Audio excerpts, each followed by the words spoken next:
Let's take a look at how we can solve equations that have absolute value expressions in them.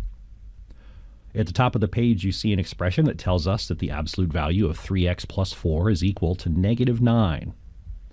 When solving equations, one of the options is always there's no solution. That is the case for that equation because the absolute value of 3x plus 4 ought to return something positive. There is no value of x that when we plug it in will give us the absolute value of 3x plus 4 being -9. And so for that one, the answer would be no solution. But that's no fun. So let's make this the absolute value of 3x plus 4 equals +9. Okay, now we're going to get somewhere. Remember what the absolute value function does. It returns one of two things. The absolute values look at what's being handed to them, in this case 3x plus 4, and they say, hey, if you happen to be positive already, we're going to leave you alone. But if you happen to be negative, we are going to change your sign, thus making you positive. If 3x plus 4's absolute value turned out to be a +9, that means that if we think about a number line, there are two places where 3x plus 4 itself could live.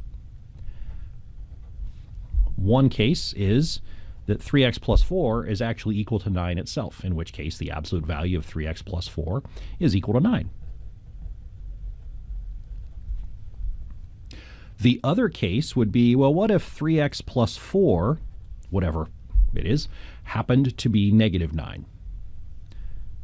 Right? So this 3x plus 4, this expression that's in the absolute value bars, if its absolute value is 9, then that could have been equal to 9 or -9 to begin with.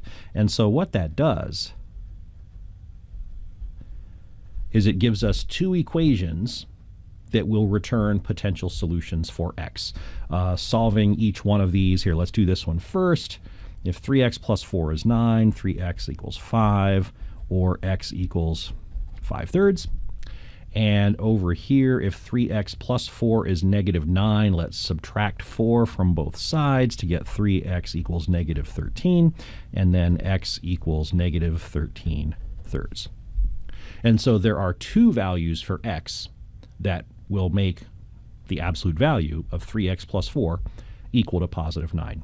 And you should be a good person and pause this and go plug each of these into that and make sure that the absolute value of 3x plus 4 is, in fact, 9 in both cases.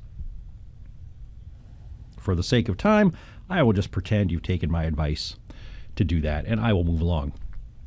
This next expression is almost like the one on the top. It's just there's a little bit of clutter there. In order to take the absolute value of 3x minus 5 and watch it become one value another value, it has to be on its own on the left-hand side.